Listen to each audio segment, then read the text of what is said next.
Olá, seja muito bem-vindo à Escola Bíblica da Vila, nossa iniciativa de ensino aqui na comunidade da Vila. Eu sou o Vitor Fontana, responsável pelo ensino aqui na equipe pastoral da comunidade da Vila, e é um prazer ter você aqui conosco. Hoje a gente trata de mais um episódio na nossa série sobre os profetas. Sim, a gente vem tratando do texto bíblico desde o início do ano, e a gente está agora na nossa série sobre profetismo em Israel, os livros proféticos. Hoje, especificamente, vamos tratar do livro de Jeremias. A gente tratou de Isaías na aula passada, agora a gente trata de Jeremias, a profecia no livro de Jeremias. Se você perdeu as outras aulas, você não precisa assisti-las para entender essa, mas eu recomendo que você volte atrás no passado naquilo que a gente já fez, para que você se contextualize e tenha uma visão global a respeito daquilo que o texto bíblico traz. A nossa intenção é fazer com que a leitura do texto seja mais fácil para você. O que, no caso de Jeremias, é um belo desafio e a gente vai entender o porquê daqui a pouco, mas primeiro eu gostaria de orar com você. Pai amado, a gente te agradece, Deus, por essa aula, a gente te agradece, Deus, pela possibilidade de podermos entender melhor a Tua Palavra, e assim que o nosso estudo seja guiado por Ti, é o que te pedimos e agradecemos em nome de Jesus. Amém. Muito bem, o profeta Jeremias.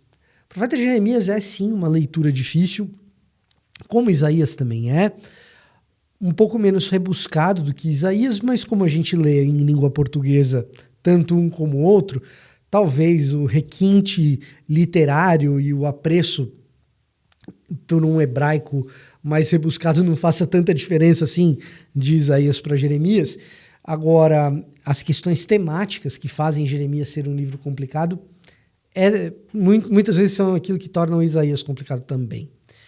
Agora, tem um detalhe no livro de Jeremias que, se você for ler ele na sequência, e a recomendação que eu faço é que você realmente faça isso, tem um detalhe no livro de Jeremias que faz com que Jeremias talvez seja um tanto mais complicado do que outros livros.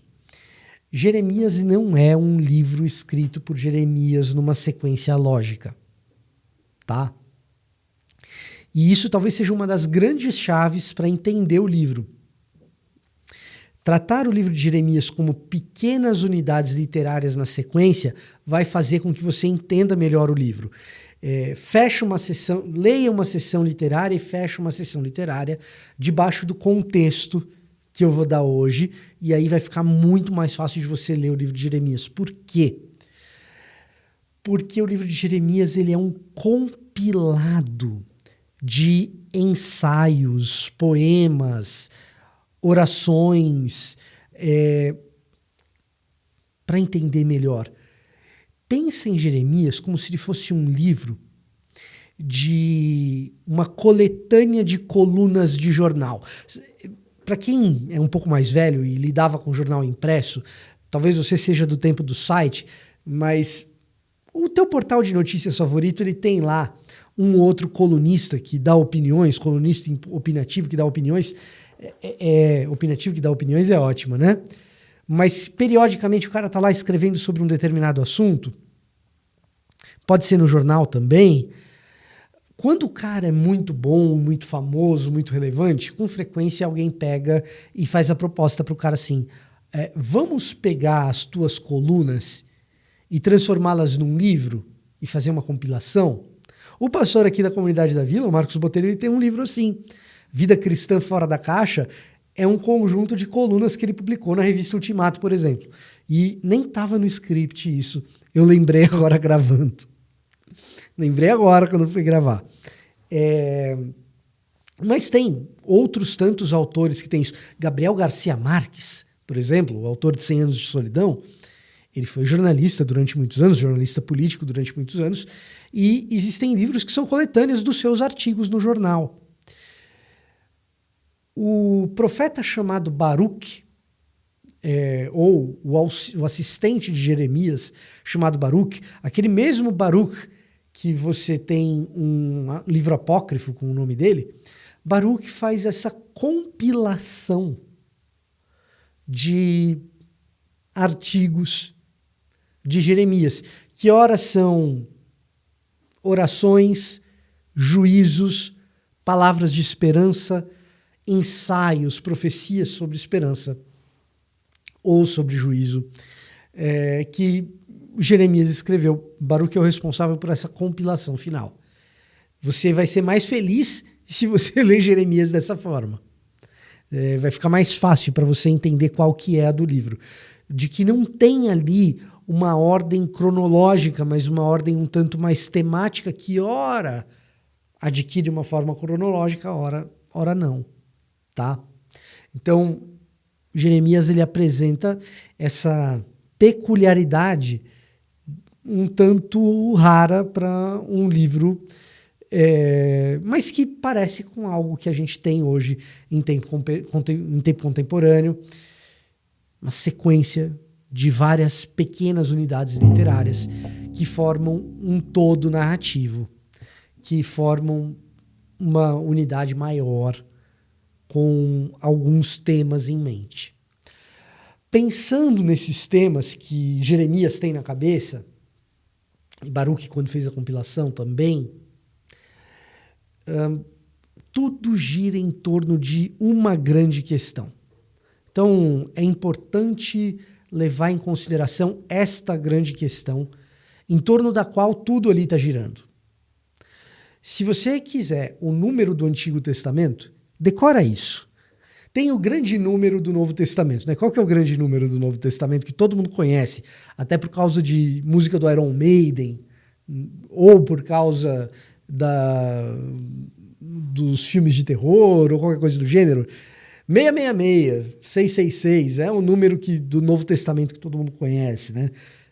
Talvez por motivos não tão legais, e às vezes até sem saber muito bem o sentido, mas fica aqui na Escola Bíblica da Vila que uma hora a gente vai tratar de Apocalipse e explorar o tema do 666, este que é um número que deveria ser compreendido, o próprio texto diz, é um número humano para que as pessoas compreendam, 666. O Antigo Testamento também tem um número para a gente decorar, mas esse não é explícito, como é 666. Qual é o número para decorar do Antigo Testamento? 587. Decora esse número, 587, que você está bem na compreensão do Antigo Testamento. O que é 587? Que número é esse? 587 a.C. É o ano da queda de Jerusalém e o início do exílio na Babilônia. Esse é disparado o número mais importante que você tem que saber para entender o Antigo Testamento, porque uma boa parte da Bíblia hebraica ou do Antigo Testamento está organizada em torno deste episódio, a queda de Jerusalém, deste episódio, o exílio para a Babilônia. E o livro de Jeremias talvez seja a epítome de tudo isso, talvez seja o mais marcante dos exemplares de um livro organizado ou de um texto, um documento organizado em torno desse episódio, em torno desse evento, em torno dessa data.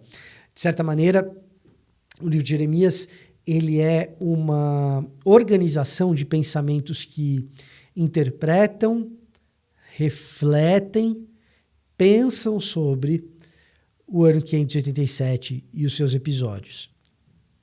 Mais ou menos como foi impactante o 11 de setembro para a cultura americana, o ano 587 foi para a cultura hebraica. Tudo vai se reconfigurar a partir daquele episódio, tá? E vai ter um monte de gente escrevendo sobre aquilo, falando sobre aquilo, dizendo coisas a respeito daquele evento. Como talvez tenha sido o dia D para quem vivenciou os anos da Segunda Guerra, o ano 587 tem essa relevância. E para o hebreu, essa relevância ela se dá em torno da pergunta do historiador deuteronomista, que a gente já tratou aqui em outras aulas, mas não custa repetir. Se somos o povo escolhido, por que isso está acontecendo? Então a gente vai começar a contar a história, do ponto de vista do historiador deuteronomista, sobre o que aconteceu para a gente chegar tão baixo. O que aconteceu para que a gente fosse dominado mesmo sendo o povo escolhido? Ora, a gente foi dominado mesmo sendo o povo escolhido porque a gente foi desobediente, porque existia um pacto e a gente não obedeceu o pacto. Porque Deus prometeu, mas a gente não fez a nossa parte. E quais foram os reis que não fizeram a sua parte? Jeremias está diante exatamente do momento em que a catástrofe está acontecendo. Então, vai ter momentos, ou haverá momentos, em que Jeremias chora. Haverá momentos em que Jeremias se frustra. Haverá momentos em que Jeremias apontará culpados. Haverá momentos em que ele tentará olhar para esse episódio e dizer, tá, mas Deus é Deus, então tem que haver esperança. Então ele vai profetizar algum tipo de esperança. Haverá momentos em que ele explicará o que está acontecendo. E cada um dos ensaios que Jeremias escreve, e que está compilado ali no livro de Jeremias, cada um deles vai reagir de uma determinada maneira sobre o evento de 587 a.C. Cada um deles. Em algum momento, ele vai contar como historiador deuteronomista onde foi que a gente errou. Em outro determinado momento, ele vai fazer um poema a respeito da dor que ele sente. Em outro determinado momento, ele vai ilustrar para o povo a importância cósmica daquele evento. Capítulo 4 é um excelente exemplo disso. Outras vezes eu já mencionei o capítulo 4 de Jeremias, não custa fazê-lo de novo. Jeremias enxerga a própria criação se desfazendo. A terra voltou a ser sem forma e vazia. Por causa do pecado, tudo se desfez. É como se as promessas de Deus estivessem se desfazendo e ele estivesse engolindo as próprias palavras diante da desobediência de Israel. Claro que isso é poético, claro que isso é metafórico. Se Deus cria usando as palavras, se as palavras elas dão origem a tudo que é criado, agora, e as palavras são as palavras que Deus usou para prometer para Israel um futuro próspero e de paz, a partir do momento que Israel não cumpre a sua parte no pacto, agora as palavras elas vão se desfazendo até que a terra volta a ser sem forma e vazia. Essa é a poesia que está acontecendo ali. E claro, eu estou falando aqui de Israel por causa da descendência de Abraão, e especificamente em Jacó, que se torna Israel, né? Mas evidentemente aqui Israel já caiu como reino do norte diante da Assíria, e o que a gente está assistindo aqui é a queda de Judá diante da Babilônia. Tá? Então, entendam, aqui eu não estou falando do reino do norte, Israel. Eu estou falando de Israel que recebe a promessa feita a Abraão, e especificamente o reino que a gente está tratando aqui é o reino de Judá, o reino do sul. Tá? A gente está falando especificamente aqui do reino do sul, o reino de Judá. Ora, Jeremias vai fazer um ensaio, vai redigir a respeito de idolatria. Ora, ele vai fazer juízo sobre Judá e explicar como os povos vizinhos serão usados por Deus para massacrar Judá. Ora, ele vai escrever a respeito de juízo sobre esses povos vizinhos por meio da Babilônia. E ora, ele vai escrever a respeito do juízo da própria Babilônia. Cada um dos ensaios tem uma determinada função, uma determinada interpretação daquilo que está acontecendo no ano 587. E na pena de Jeremias, ninguém sai incólume desse evento. Nem Israel como todo povo, nem Judá como reino do sul, nem os povos vizinhos que também serão julgados, como por exemplo Edom, nem a própria Babilônia, que é o grande povo poderoso dessa história, desse momento. Todos passarão por juízo e todos, sem exceção, aguardarão com alguma expectativa a esperança que Deus dá para aquele povo que tinha sido o povo escolhido, o povo para quem a promessa fora feita. Então, todos os povos vão estar debaixo da pena de Jeremias. Todos eles. Em especial, Jeremias vai destacar a idolatria do povo, como todos os profetas fazem.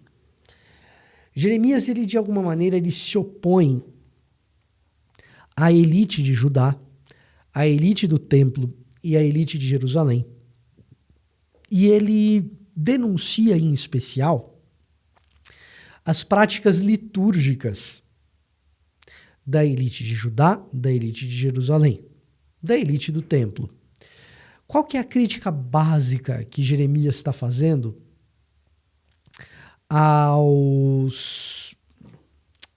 Qual que é a crítica básica que Jeremias está fazendo a essa elite de Judá e de Jerusalém? É idolatria, mas não é meramente idolatria. É mais do que isso. É idolatria de um povo que cumpre, ou de uma elite de líderes, de sacerdotes, que cumprem corretamente a liturgia no templo em Jerusalém. Mas ao mesmo tempo que esse povo vai ao templo e cumpre as coisas ali corretamente, em casa esse povo se prostitui a outros deuses. Em casa, esse povo é idólatra. Na vida pessoal, eles escolhem outros deuses. Em outros pequenos templos, eles praticam adoração a outros deuses. E existe uma determinada idolatria. Então, o primeiro ponto aí é: para que templo e adoração correta dentro do templo, se fora dele vocês adoram outros deuses?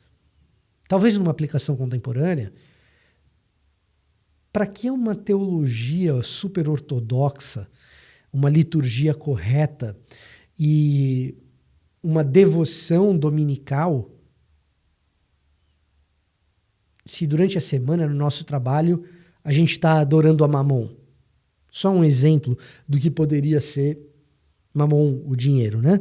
Só um exemplo do que de repente poderia ser uma aplicação contemporânea desse tipo de lógica que Jeremias está denunciando. E a lógica que Jeremias está denunciando aí é especialmente importante porque Jeremias vê reflexos tangíveis dessa idolatria. Como assim reflexos tangíveis dessa idolatria?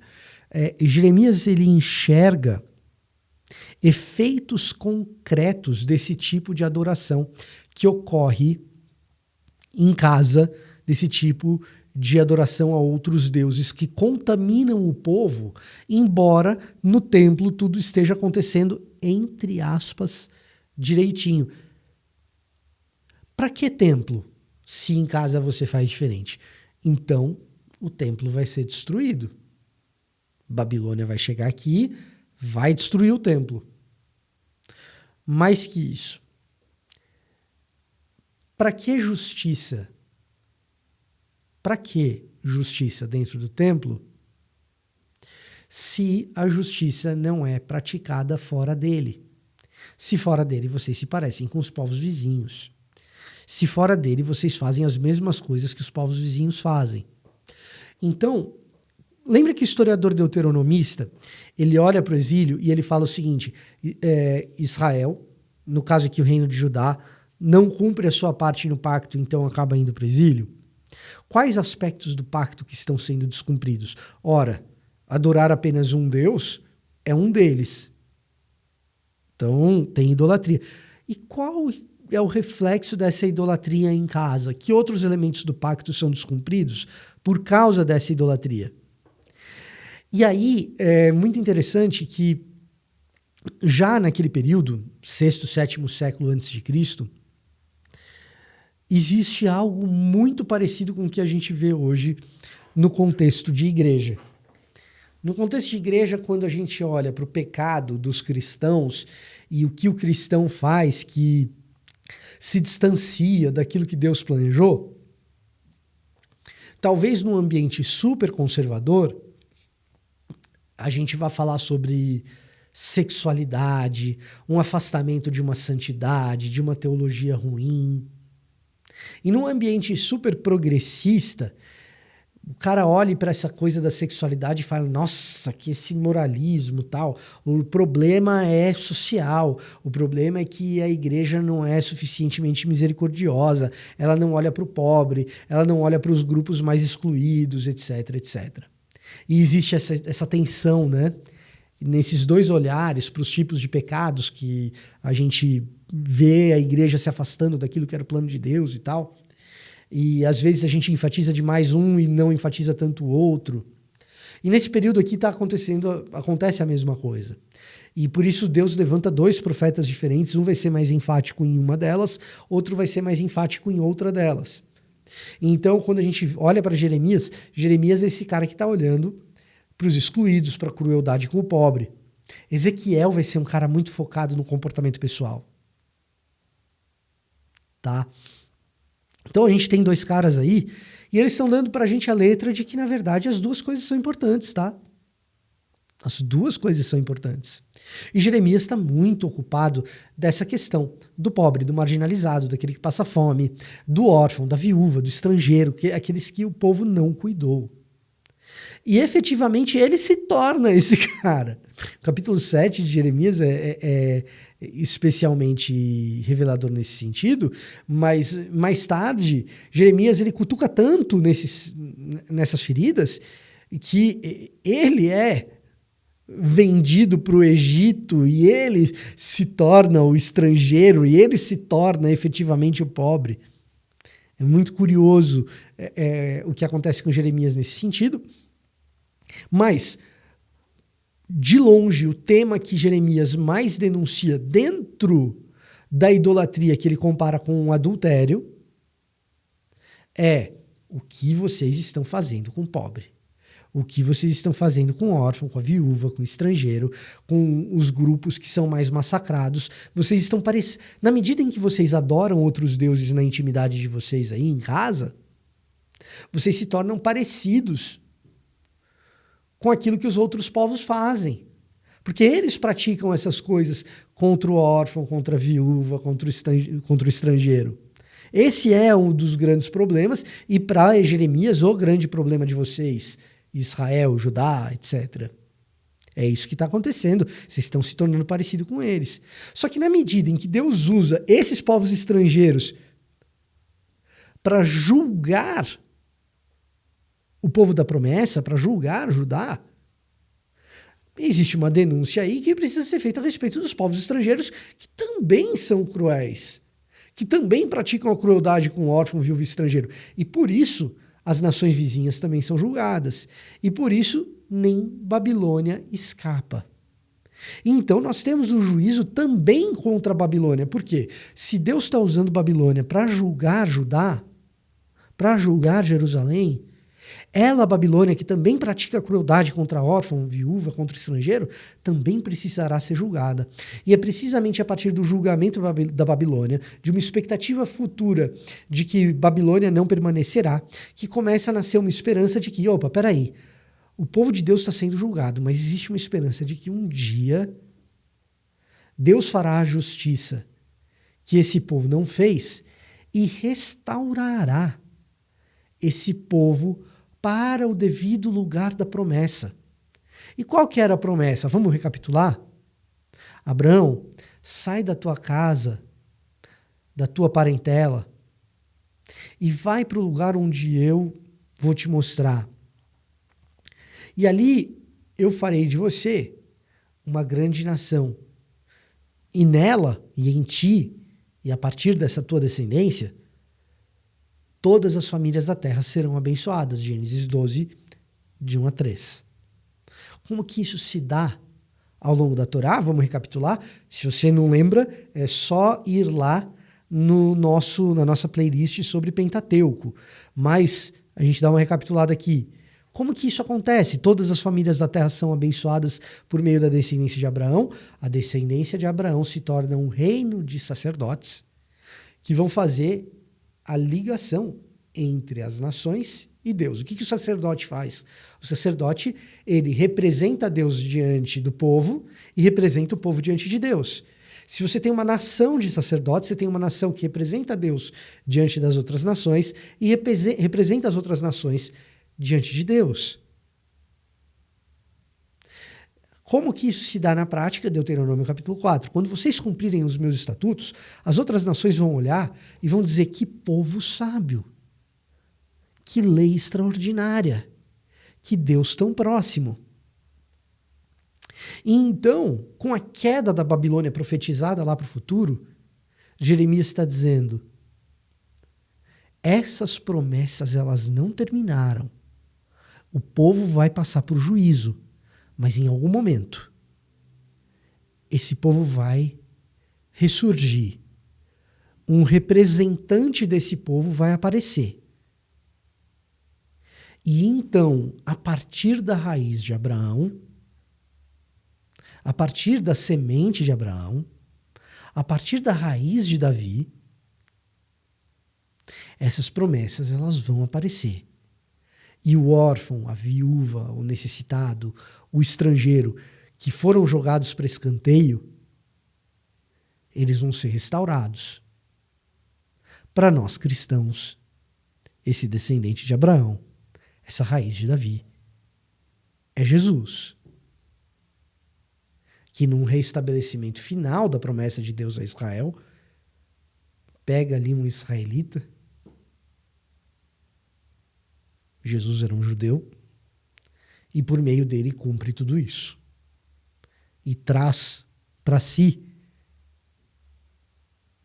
o órfão, o necessitado, a viúva, o estrangeiro. E a prova disso é que estrangeiros somos nós, a maioria de nós hoje, que são gentios, mas que o evangelho alcançou. Eis Jeremias, uma excelente leitura para você. Eu vou ficando por aqui. Até a próxima.